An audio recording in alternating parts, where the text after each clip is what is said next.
I think we are all set. Our AV equipment is up and running. And I have some great presenters for you today. We have Cassidy over here. She's an occupational therapy student. And we have Omar over here. He is an occupational therapist. Hello. With Omar, Duke Eye Center. does MPH mean miles per hour? Oh, Yes. Today's topic is about vision, how vision impacts our risk for falls. So listen up, everybody. Which center you was going or This is the Duke Eye Center, so it's right next to the Duke University Hospital. indoor? Yes, so there's about, I was in the top. Yesterday. yes, yeah, we've got 8 satellite locations, so, but we are coming from the main one. Well, can everyone hear me okay? I know I'm mic'd up, but yeah, I sure do. Great man, phenomenal. Operator on my own. Oh, okay. I I think we still need I guys. said, well, Okay. Are we expecting anybody else? Okay, Team? Yeah, I think we have our classes here. We usually have another table to order, and they must be out. well, if you guys can't hear me, or if I talk too fast, or I'm not talking loud enough, just raise your hand and remind me. Sometimes I forget. All right, well, I guess we're already recording, or? Okay. Well, thank you for having me here today. I am Omar. I'm one of the occupational therapists at the Duke Eye Center, specifically within the Division of Vision Rehabilitation and Performance. So I'm not just an occupational therapist, but I specialize in vision loss and vision impairment. Tell you a little bit about myself. I know someone had called out if it's miles per hour. I know I have a lot of alphabet soup behind my name.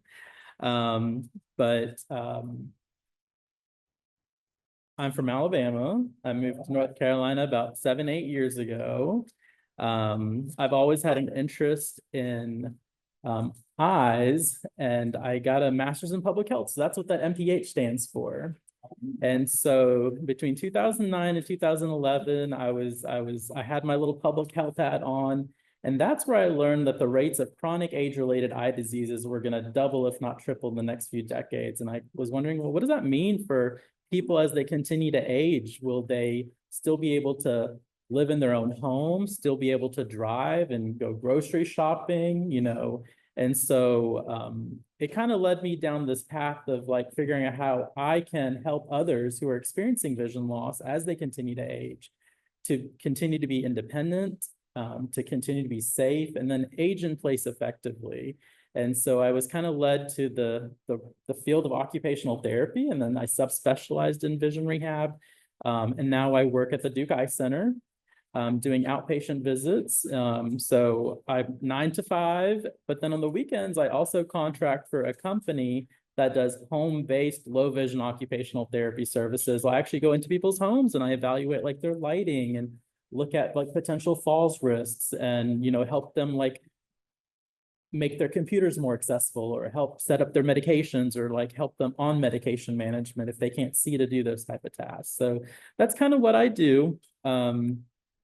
Today I want to discuss and define what is low vision, since I'm coming from a low vision clinic, review common eye conditions and that cause visual impairment, as well as just natural changes that happen within the aging eye as people get older, that may impact your ability to see well. I also want to describe the different types of visual impairment that may result from these conditions, and the changes and the common kind of functional complaints that are associated with them. So what problems do they create? And then I briefly just want to touch on what are low vision rehabilitation services, and then we'll spend most of the presentation talking about strategies and modifications to help a person maximize their vision and to remain functional and to be as safe as possible. I know we're kind of a part of the group that's focused on falls prevention, and so I've kind of tailored this presentation to hit on those highlights, okay? So low vision, what is it? That's kind of a broad term. So low vision is vision loss that cannot be corrected with the use of eyeglasses, contact lenses, treatment, or surgery, okay? So if you've seen the doctor, you've got the best possible pair of glasses, you've had your cataract surgery, you're taking your drops and medications as recommended, maybe those AREDS vitamins, but you're still not able to see well enough to do your daily activities, like reading or writing or driving, we would consider you low vision, all right? So other folks may want to quantify or put a number or put people into boxes saying like, oh, you're only low vision if your vision is worse than 20/40, or you're only low vision if your vision is worse than 20/70. But that definition doesn't capture people who are very impaired and bothered by glare. That can be very disabling. It doesn't capture people who have peripheral vision loss that may come as a result of like glaucoma or other conditions that may affect your peripheral or side vision. And it certainly doesn't capture the folks who have impaired color or contrast sensitivity, who may have trouble seeing like curbs and sidewalks because they're gray on gray and it's hard to distinguish those two things. And so we always think about low vision as not having enough vision to do what it is that you want to do every day. So it's not about the numbers, but like I said, not having enough vision to what you want to do. So when it comes to vision loss and blindness, vision loss is a leading, one of the leading causes of disability in the United States. It's associated with increased morbidity, mortality, and social isolation, as well as decreased quality of life. And so if you can't see to drive, you're unable to get out of your house and to socialize and be amongst your community, do valued occupations or activities like going to church or meeting up with a book club or, you know, meeting up with friends or going to a grandchild's recital or soccer game. And then vision loss may impact our ability to see well enough to manage our medications, manage our diabetes, walk around safely. And so all of these things kind of impact our quality of life and well-being. And there's also a big economic burden that comes with vision loss. And in the US, it's somewhere around $140 billion when people are not able to work or do things on their own. They may have to rely on like transportation services and public transit and those type of things. When it comes to the numbers, globally, there's maybe 160 million people who are experiencing visual impairment. And then 124 of them may qualify in that low vision category or that definition I used earlier. In the United States, we kind of put the estimates around 3% of the population, which right now is like hovering around 10 million. And then if you're curious, like how many folks are actually out there who are totally blind, that number is actually much smaller. There's more people living with low vision than there are totally blind. So for those who are totally blind, that number is closer to like 0.8%. And what's really interesting to note is that the highest levels of severe vision loss are actually right here in the Southeast. Don't ask me why. Now, the more important thing to understand is that by 2050, the population of people with vision impairment is expected to double, with the greatest increase being amongst women, the elderly population, as well as African-American and Hispanic populations. So I'm going to flip to this next slide, and it's kind of got these little fun looking eyeballs, but they're actually pie charts. And it's comparing the prevalence or the amount of people with certain eye conditions in the year 2020 compared to what those numbers will look like in 2050. So you can see that like macular degeneration on the top left, it's going from 2 million to 5.4 million. Diabetic retinopathy going from 7.7 million to 14.6 million. Cataract 24 to 50. Glaucoma 2.7 to 6. So those numbers are all doubling, if not tripling. And we have to wonder, well, what's going on? Are cataracts contagious? No. It's people are getting older, and there's going to be more older adults living longer, experiencing age-related vision loss. Not to call out anybody, but who here may have macular degeneration, or a friend or neighbor or spouse with macular degeneration? You know somebody.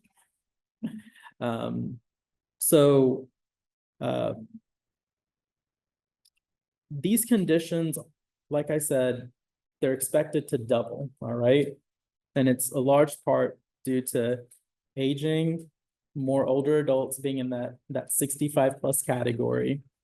But all of these conditions are so different from one another. So here's a picture or a series of pictures of what normal vision may look like. It's a picture of these two boys holding two balls over there, a soccer ball, maybe a little kickball. And then each subsequent picture kind of shows you what a cataract may look like and what those boys may look like with a cataract or looking through a cataract lens. What it may look like if someone has glaucoma, where they have more like peripheral vision loss or like increased sensitivity to glare. Someone with macular degeneration has central vision loss, so you may not be able to see the boys' faces. And then diabetic retinopathy can impact different parts of the eye, and so it may look kind of like splotchy. And then conditions like retinitis pigmentosa may lead to something called what we call tunnel vision. So you're not able to see kind of far and wide. So all of these pictures I stole from the National Institutes of Health website. And I always tell people that these boys, they're now in their 50s. But everyone's vision loss is going to be different. So if you have glaucoma, it doesn't mean that your vision loss is going to look like that. Everyone experiences vision loss in their own ways, but each condition has like associated impairments. So when we talk about visual impairments, we're talking about blurred vision, we're talking about blind spots or distortions in our vision, decreased peripheral or side vision. We're talking about increased sensitivity to light or glare, reduced color or contrast vision, reduced night vision or our ability to see in low light or darker environments. Some people may have neurological vision loss from a stroke or something else of that nature, and they may experience double vision. And then some people may also experience trouble with like processing visual information. So different conditions may lead to different visual impairments, but all of these things can impact our ability to move around safely and our ability to kind of be safe within our own homes and also our communities. So I've put up a slide here to kind of show you what happens when someone has central vision loss. And so central vision is responsible for seeing detail. So we use it to read and look at television, but it's also our color contrast vision. And so when people have impaired central vision, they may have trouble telling apart navy shirts versus black shirts in their closet. They may have trouble seeing white rice on a white plate. They may have trouble recognizing people's faces at a distance, especially if they're like skin tone and hair color may be more similar. And looking at this picture, we've got a well-marked staircase on the left, and then a picture of that same staircase, but with a blind spot and then reduced color contrast. So someone may not be able to see those edges as well, which may potentially lead to a fall. Peripheral vision loss, this may happen as a result of conditions such as glaucoma, but it reduces your peripheral vision. And peripheral vision, what is that responsible for? So it's responsible for knowing who's coming up on us from the sides. It's to alert us what's around us. So let's say I walk into someone's house, I need to be aware if there's like a dog laying on the floor, or if there's an open cabinet somewhere or something hanging from the ceiling that I would not want to bump into or run into. Peripheral vision also alerts us to motion, right? And so someone may be coming up on me and I'm aware that they're next to me, but then I have to turn and I have to put my central vision on them to actually see them and interact with them. But if I don't have that peripheral vision, I'm going to be startled when people come up on me. I'm going to be anxious when I go into crowds or unfamiliar environments. So you go into maybe a crowded senior center or church or like a food court or a mall, you don't know who's around you. But when it comes to mobility, there's an increased risk of collision, tripping, falling, bumping our heads on things, and running into things left and right. So we talked about kind of like these like typical low vision conditions that affect people that may result in visual impairments. But just getting older, we may experience changes in vision. So these things may still happen in the absence of having macular degeneration. So even if you don't have glaucoma or macular degeneration or diabetic retinopathy, these things on this slide are things that everyone may experience as they just get older. So the first thing is the natural lens of our eye may start to thicken, get a little bit tougher and cloudier. Does anyone know what we call that? A cataract, right? Raise the hands, anyone had cataract surgery? Yeah. And before you had your cataract surgery, things appeared hazier. Maybe you felt like you were looking through like a fog or a mist that you couldn't quite cut through. It may have reduced your color perception and your ability to see, like I said, that white rice on that white plate, or tell apart your colors. Some things may have a more yellow appearance. And maybe you were more bothered by glare, particularly those headlights on the new cars at nighttime, right? As we get older, our pupils sometimes start to get smaller. So what does that mean? Things appear dimmer. We don't get in as much light, so things appear darker and it's harder to make things out in dark environments. That's why a lot of older adults may elect to discontinue or keep themselves from driving at nighttime, right? So in the daytime, everything is lit up. The painted lines on the road, the curbs on the sidewalks, the median strips, but at nighttime, all those things kind of disappear on some people. So everyone experiences some hesitation as we get older with driving at night. Also, the lens may become less flexible, so we lose what we call accommodation. So maybe when we were younger, we could just hold things up right here and read them just fine, but kind of hit the age of 40 and now we have to hold the menu out here. And then what do? We get reading glasses, right? And so that's a natural part of aging that many people experience. The vitreous, or kind of the jelly in the back of the eye, it may start to liquefy or break up or clump up, and that may cause more floaters. You know, that's kind of a normal thing for someone to experience. And then the retina, the very back of the eye, it tends to become less sensitive to light over time. So a lot of people will tell me, I need more light. My house is not bright enough. I still can't see to get around. And I thought I got the brightest bulbs, but it's still not enough, right? So like I said, these are natural things that may happen as a result of just normal aging. All right, so what is low vision rehabilitation? So it's multidisciplinary services that are kind of, our goal is to help people maximize the use of the remaining or their residual vision, and then help compensate for what vision they may have lost through different tools or strategies, so they can continue to be as independent as possible, make sure they're as safe as possible, and to maintain or improve their quality of life. People see the term vision rehabilitation, they kind of think about physical therapy and other type of rehab, like cardiac rehab that may have participated in the past. So it's nothing to do with like eye exercises. We're not strengthening the eye or doing anything that may be considered vision therapy. We're simply helping you make the most of your remaining vision, and then help you compensate in different ways. So when I say multidisciplinary, I mean exactly that. There's so many people that are in our village. It starts with our optometrists and ophthalmologists, who may be the ones to diagnose and treat these eye conditions, do the surgeries, prescribe the glasses. And then we've got occupational therapists and certified low vision therapists, and I'm one in both, who help educate clients or patients about what kind of lighting should you purchase? What kind of things can you do to your phones or computers to make those things more visible or accessible? How can you remain safe in the home? How can you cook safely? How can you manage your medications? How can you read your Bible? So anything that we consider a daily activity of daily living, whether it's brushing your teeth or mowing the lawn or taking out the trash, those are all the things that we want to address through different tools and strategies.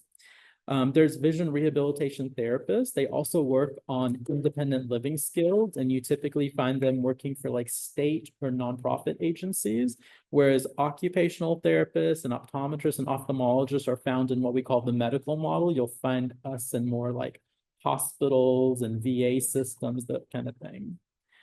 There's teachers of the visually impaired. These are specialized teachers who work with children who are blind or visually impaired. They teach them Braille, they help them modify their instructional materials and make sure they have equal access to learning. And they also teach them some daily life skills through what they call the expanded core curriculum in many states. We have assistive technology instructors. So there's professionals who sit down and work with people to learn specialized computer software like JAWS, which is like screen reading software. We also have orientation mobility specialists. So these are the ones who may evaluate your ability to safely navigate and be in the community. Oftentimes people may see them as the folks who fit you for the cane and train you on the cane, but it's so much more than that, right? So what does orientation mean? So like knowing where you are in space and like using your other senses to know what's around you. So they really do a lot of like sensory integration, and the mobility is helping you get from point A to point B safely. So whether that's the use of different techniques, whether that's the use of a long cane or whatever other mobility device they may recommend, they are the ones who will kind of focus on community mobility. We also have social workers, psychologists, and counselors, because with vision loss, oftentimes people experience loss of participation in daily activities, which may lead to possibly depression, isolation. And so it's a big thing that we never want to ignore. So we do engage with our social workers, and we always check in with our patients about how they're doing and coping when it comes to adjustment to vision loss, psychosocially and emotionally.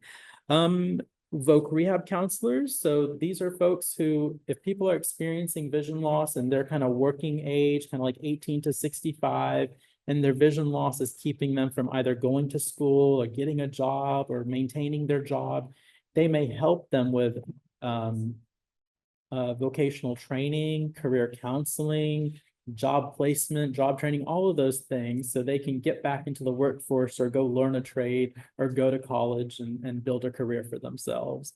And then the last specialist that I have on this list is certified driving rehab specialists, right? Because we have to see to drive, right? And so these are the folks that may carefully evaluate a person's ability to drive, not just from a visual perspective, but physical motor, reaction time, cognitive. And then they typically get behind the wheel and provide evaluation and instruction. And at the Duke Eye Center, our team is comprised of ophthalmologists, and then our vision rehab clinic is comprised of 2 low vision optometrists, and then 2.5 low vision occupational therapists. And we always have great students who cycle through with us for 12 weeks at a time. And so I know some of you guys picked up some of our flyers, and just letting you know that that's our team right there. And if you or your loved ones or neighbors, if you kind of take anything away from this presentation, go, you know what, I have a friend that may need these services. They can call and self-refer. We just need eye notes, and we'd be happy to evaluate them. And if they're seeking like glasses or full evaluation or driving determination, it's best if they go through our optometrist first, so they can do the required testing, okay? So we've learned what low vision is. We know kind of what common conditions cause low vision, as well as what natural things happen when we get older that may impact our vision. And now we kind of know that it takes a team to address those issues, right? What is it that we help them do? So reading, so being able to read price tags and menus and labels, writing, so signing documents or filling out a check, making a grocery list, dining. Some people have trouble seeing food on their plate, or not getting enough, or not being able to see well enough to get enough food on their fork or their spoon and bringing it to their mouth. We call it taking an empty bite. They may have difficulty seeing things on their computer or phone or tablet, to email or do their work. Medication management, they may drop and lose their pills. They may have trouble identifying prescription labels. Grooming and self-care, so being able to see well enough to like apply eyeliner, shave your face, trim your fingernails, comb and style your hair. household management. So that's, cooking and cleaning and looking after the pets and watering the plants. And then driving, and that's a huge thing that is impacted from vision loss. So community mobility and driving, being able to see other cars, see road signs, identify traffic light colors appropriately. And then leisure, so whether that's watching television or playing golf, vision is involved in pretty much every aspect of our waking life and our day-to-day activities. And then, like I said, some people need more light and some people are really bothered by light, so they may experience glare. And then what I've bolded at the very bottom is that a functional complaint can be bumping into things, tripping and falling. And so that's what we're going to kind of shift focus now. And we're going to talk about falls and injury prevention, but specifically from the stance of what impact does vision loss play on falls prevention. So these are kind of like the 4 main things that I would want to stress or highlight. And I have some kind of like miscellaneous catch-all type of recommendations I'll make towards the end, but a lot of times we need to add more light. We need to manage and reduce sources of glare. We need to add contrast, and we need to reduce visual and physical clutter. So I'm going to kind of go through these slides and we'll pause and we'll discuss some of these pictures. So when it comes to lighting, you go into your front door, you got to see to get that key in that door. It's dark outside. Maybe there's 1 or 2 steps up to your doorstep. If it's dark and you're trying to get into a house, you're carrying groceries, if there's not enough light, that's a potential for a fall. So one really easy thing is just a motion sensor floodlight. So the minute you walk up to your house, that light just automatically comes on. You also want to think about, as you navigate your house, if it's hard for you to see to get around, having more lights all around and not just in like certain locations. I'm a big fan, if you have an open outlet, go ahead and put a night light in there. That's going to kind of help you orient better to your space. Outside along walkways, you may want to consider like solar lights, but nothing that kind of sticks up out of the ground and could create a falls risk. But now they have these great little like solar lights that just stake right into the ground and they're flat. But that may help kind of create like a runway to your patio, to your front door. Oh, I like that. I was worried there'd be a little bit of glare on the screen. All right. If you were going up and down a staircase, and I would rather there be light switches at the top and the bottom, so you don't have to go all the way down the staircase and then turn the light on, or go all the way up the staircase and then turn the light on. Actually, I don't know why I didn't include it here, but we know where's the #1 place for falls? True. Bathroom. Yeah. Where's the #2 place for falls? Yeah. #3. Edge of bed. So people will try to get out of their bed and they fumble for their slippers, or it's dark, or they got a scatter rug, or they got something on the floor, or they sit on the edge of their mattress and yeah. Or they have, blood pressure issues. So they get up too fast and they fall. And so I do like a good side lamp or something, even if it's like motion sensor, or one of those like touch lamps or something. Like now they even have these like under the bed, like motion lights. So the minute you get out of bed, those lights under the bed will pop up. So you can maybe see your slippers a little bit better. So in darker areas of your home, like a laundry room or closet or pantry, you may want to consider adding more light, but there may not be wiring available, or like maybe when you built your house, you weren't really thinking about that. It was just kind of whatever came standard. So you may want to consider more like stick-up lights, and where you can't take light, or where you don't have enough lights, you may need to take lighting. So we're talking about flashlights. And so Cassie and I brought kind of like some array of kind of things, but we'll see if y'all are able to kind of see this. So everyone's played around with a flashlight at some point. Most flashlights are designed like this, where the bulb is on the end of the stick, right? Well, think about that. That's the smallest, skinniest part of the stick. So when you turn it on, you know what that's going to do? It's going to make a small, skinny spot of light. All right. But what's nice about this little flashlight is it also has a bulb on the side of the stick. all right? And that's a nice wide beam of light, and what that may do is light up a whole area at once. So it's hard to see in kind of a bright room such as this, but if I'm walking at nighttime, do I want to see part of the sidewalk or do I want to see the entire sidewalk? So if you're walking your dog at nighttime or you're just taking a leisurely stroll, you're getting your steps in, because apparently there's some extrinsic motivation happening here. I love that. You know, think about what's going to do you more good, right? And then some houses are just older and they didn't come with every outlet on every wall, so you don't have the luxury of just putting a light in wherever you want, right? Or maybe there's not enough light fixtures in the ceiling. Maybe there's just that one ceiling fan and you could try to put brighter bulbs in it, but that just makes the center of the living room brighter, but not the rest of the house. And so you may want to consider more ambient lights. Ambient lights are like floor lamps and things that kind of light up the room, and not like task lamps that just light up countertops and desks. Some people are bothered by glare, meaning if you've got bright can lights and they're coming right down over you, and maybe that's where your easy chair is, or that's where you like to sit, but that's bothering you, you may want to consider like just a floor lamp with the light is pointing up. So it still fills the room with light. It's just not in your eyes, right? Because it's pointing up. Some folks live in older homes with like dark wood paneling, and no matter how much lamps they put around it, that dark wood paneling soaks up the light.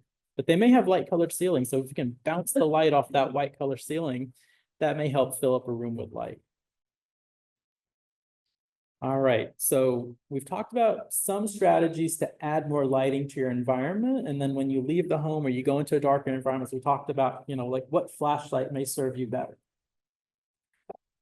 We also want to help manage and reduce glare. So there are special sunglasses that we show our patients and clients that serve two purposes. They help to manage glare, so they hopefully make things a little bit less hazy or foggy, or the light may not seem as intense and disabling.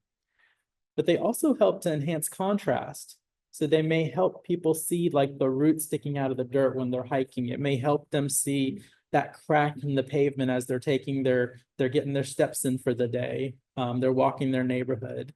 And so there's different tints and different colors, and it's a personal preference. So it's really client specific, but what these are is they're blue light blockers. All right. So let's back up a second and just talk about glare. We've heard that term used before, right? But what does it actually mean? Anyone have a clue? It means light scattering in your eye, all right? And when light comes in, it focuses, things appear sharp, but when light scatters, it can make like it may make things look cloudier or hazier. And so who here is bothered by those new headlights on new cars at nighttime? What if I told you that those new headlights are not brighter, they're bluer, all right? So they switch to these blue headlights because they're higher energy and they go further out into the highway ahead of you. But on the receiving end, people will describe it like a starburst. That's glare. It's that light is scattering and going all these different directions. And so there's so many sources of glare, but by reducing blue light, that may help reduce the impact of those direct sources of light, the headlights, even sunlight, to help you see a little bit better, to help you navigate and drive and walk around a little bit safely. Yeah. I wear yellow glasses. At nighttime, yeah, those are the typical blue light blockers. We actually brought a pair as well. Sun is out. Yes. You know, really bright. Some reason the eyes are better functioning. Yeah. Yeah. And then there's always this debate of like polarized versus non-polarized. All right, we go shopping, we're at the sunglass hut, wherever we purchase sunglasses, and we pick up these polarized sunglasses and they're more expensive. And we go, hey, these are more expensive, they must be better, right? Polarized sunglasses are for people are out on the water, the sand, and the snow, reflective surfaces. So you've been on the lake before, you've been on the ocean before, we experienced snow the other day, and you know when the sunlight hits it and it reflects up, that's polarized light.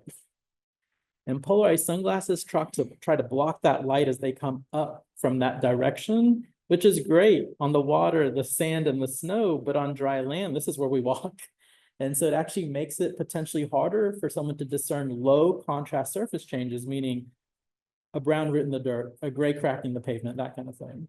And if you have any issues with contrast sensitivity, you have any issues with depth perception or peripheral vision loss, that would just increase that risk for falls. And so most of the time we recommend polarized or non-polarized, sunglasses.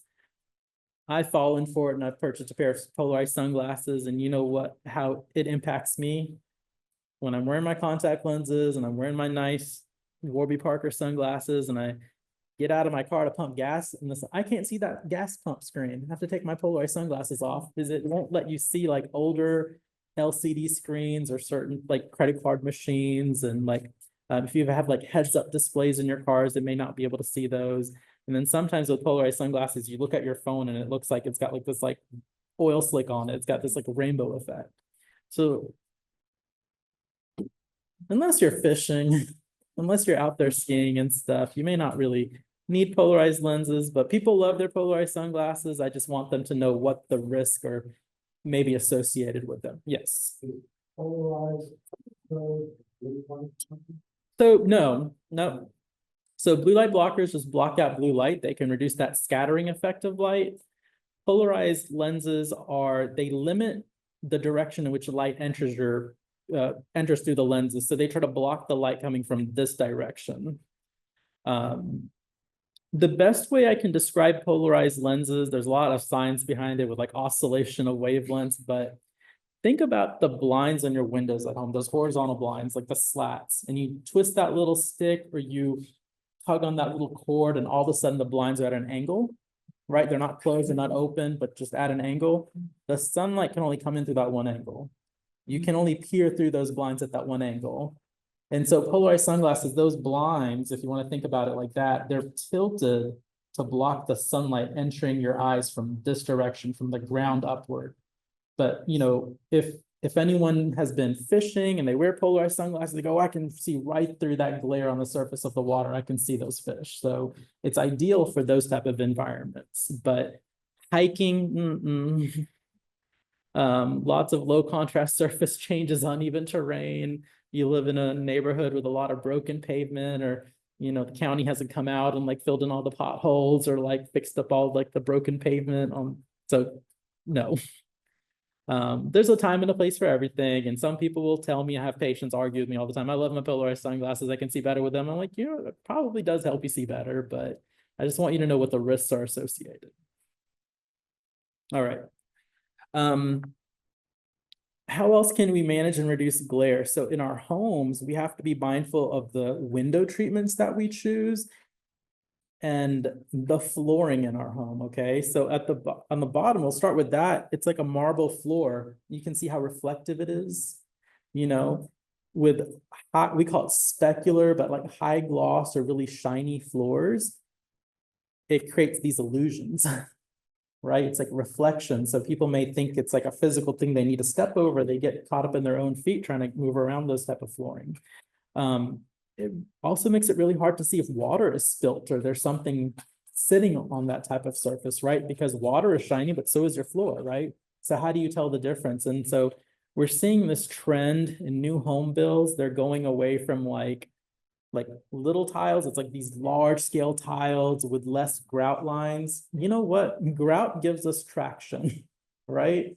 And so we like grout lines, but they're going for like these larger scale tiles, no grout lines. And unfortunately, they're going for a lot of these like more shiny, slick surfaces. So if anyone's buying a new home or building a new home or remodeling, you know, your contractors are going to try to sell you on what's trending.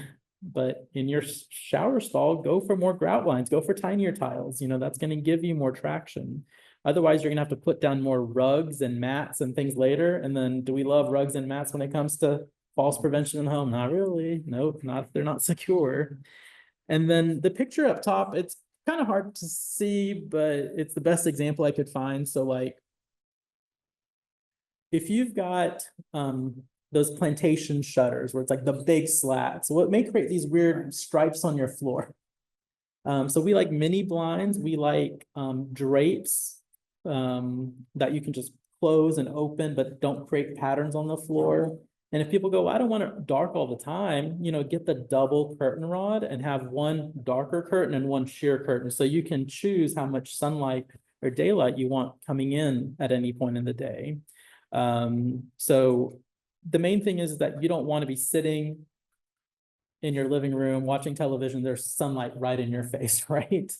But when it comes to falls prevention and injury prevention, we want to make sure like the glare isn't bothering you while you move around the kitchen. You know, there's sunlight pouring in, you need to go close the blinds, draw the blinds or draw the curtains closed. So choose carefully, but we like mini blinds and we like drapes. All right.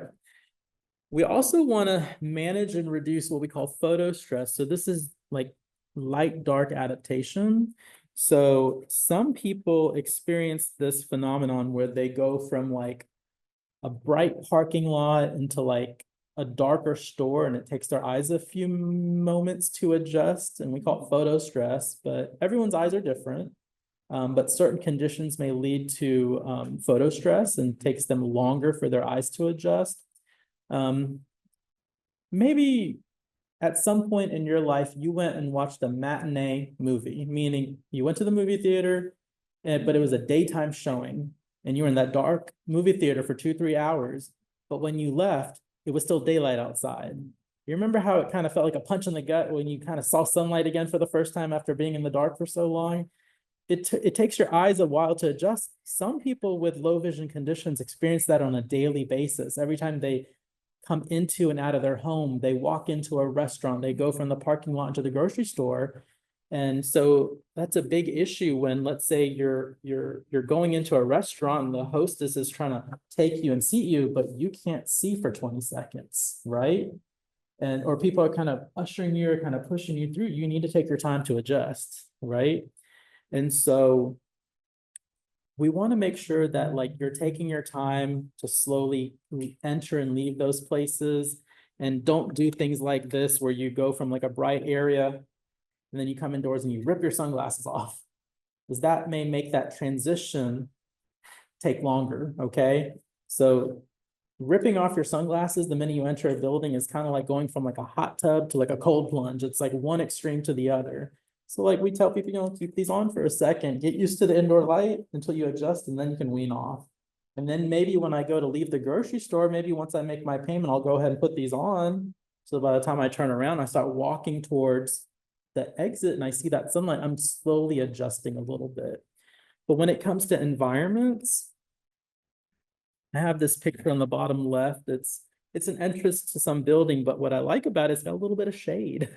So people can like walk into this building and they can hang out in the shade and help adjust a little bit. And then it's got all these nice windows. So when they go to leave that building, they also have, they're able to see that sunlight and go out and like gradually adjust. But like I said, when you go from one extreme to the other without having that transitional area, that's where people are going to experience photo stress. Like you leave that movie theater, you leave your home, but your home is dark and there's no windows around your front door. You exit through the garage, and that minute that garage door opens, you go, "Ooh, that's bright."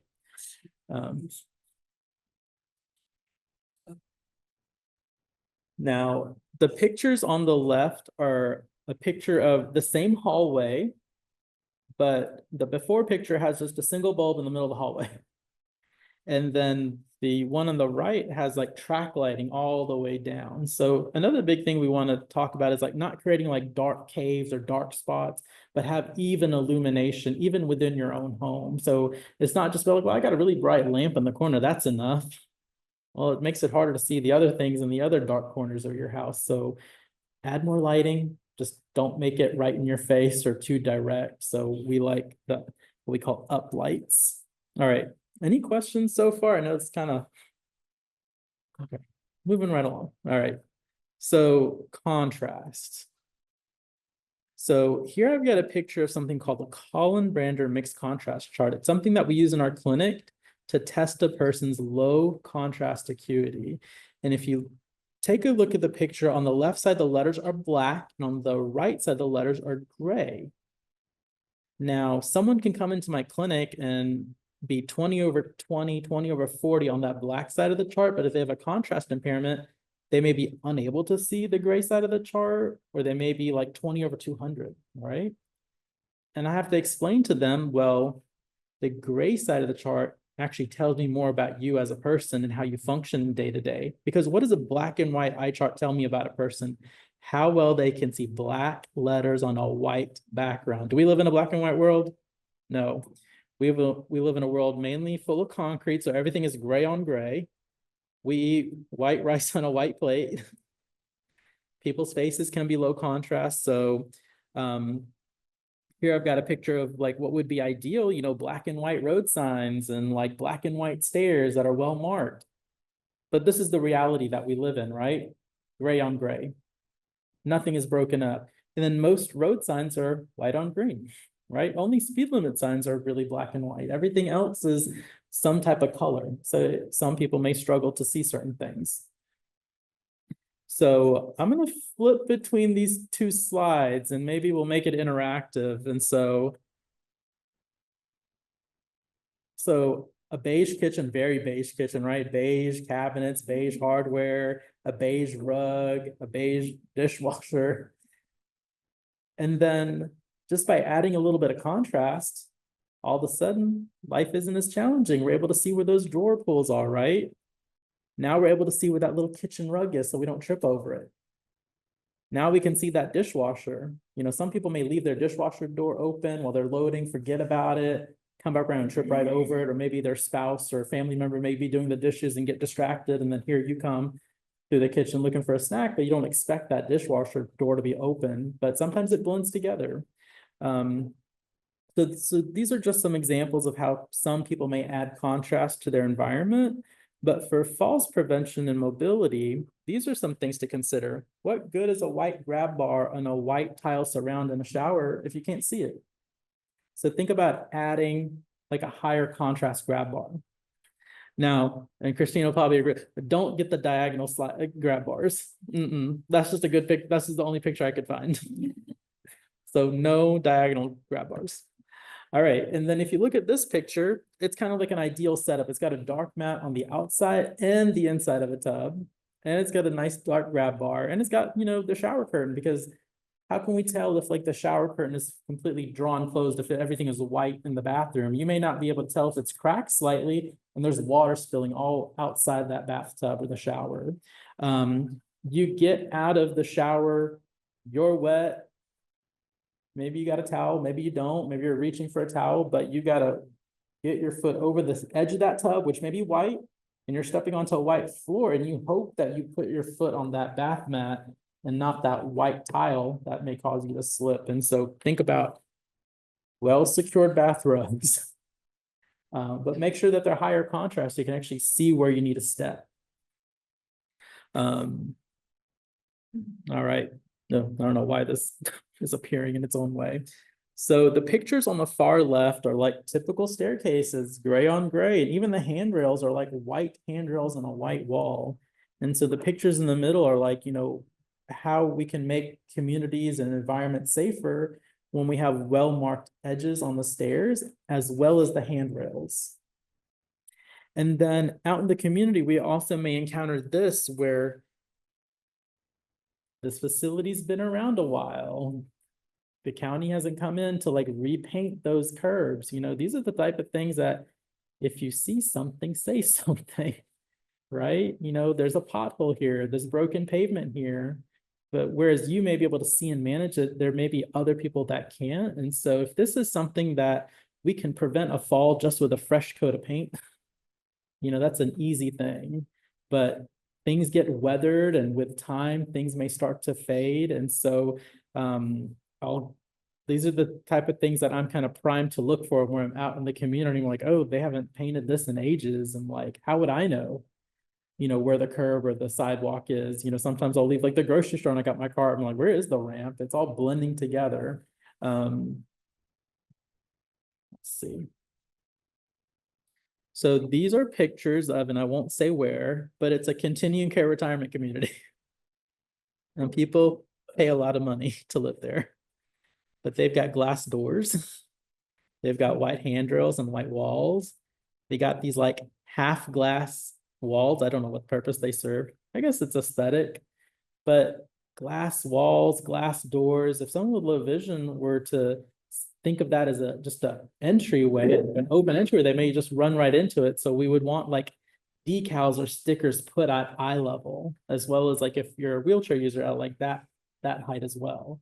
Otherwise, people may just walk right through it thinking it's an open doorway or a corridor. And then these glass walls, I have no idea what purpose they serve, but so we would need to add contrast, especially that white handrail and that white wall there. All right, so the next strategy is reduce clutter. Now, the 3 pictures on the left are just images I pulled off the internet, but that's a reality in some places, right? Think about if you have double vision or like visual processing information or visual processing issues or poor visual acuity or blurred vision, you know, all of those things in this type of environment or having to navigate this staircase, that's a potential fall. Now, the picture on the far right, again, is from that same continuing care retirement community. So they have patterned carpet on a staircase. Love that the handrail stands out, but that is a nightmare. It does, yeah. And then in hotels, you're finding that they don't want to do wall-to-wall carpeting. They'd rather do carpet tile. So if someone throws up or something gets soiled, they can just replace that one tile and not have to recarpet the whole floor. Or they're going for these patterned carpets because it hides the dirt. And I just chose the worst examples I could find on the internet. But that is the reality that some of us may encounter when we go to hotels or conference centers and all sorts of different places that may choose to have carpeting in hallways and corridors and staircases. Yeah, the one on the far right, I would fall. I would, yeah.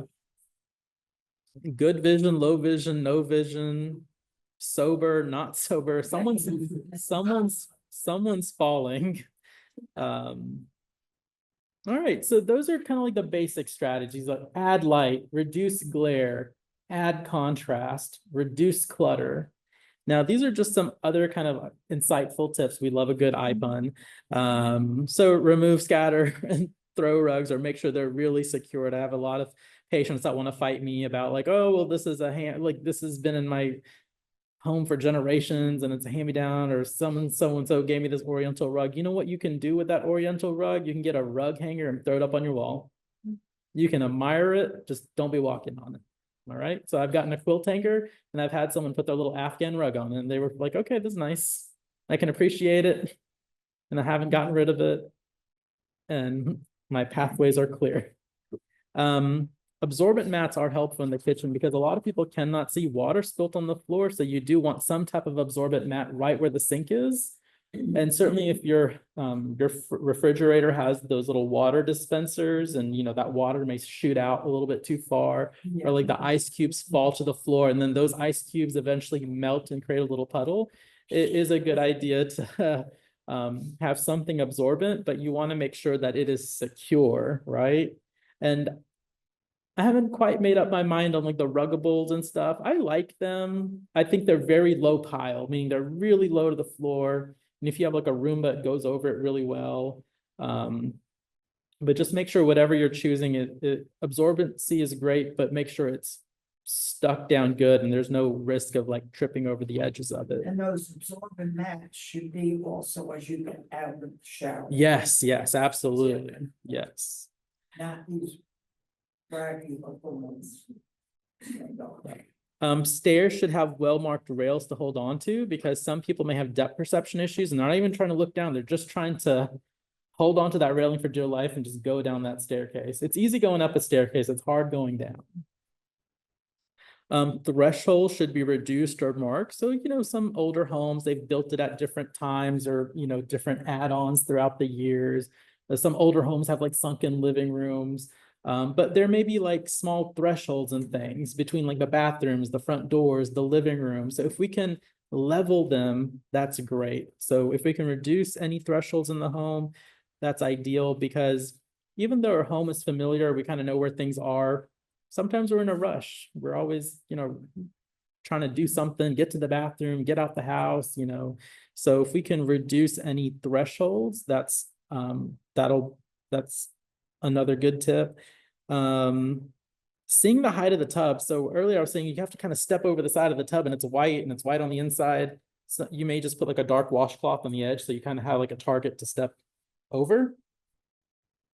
And then of course, having something to hold on to would be ideal, like a grab bar.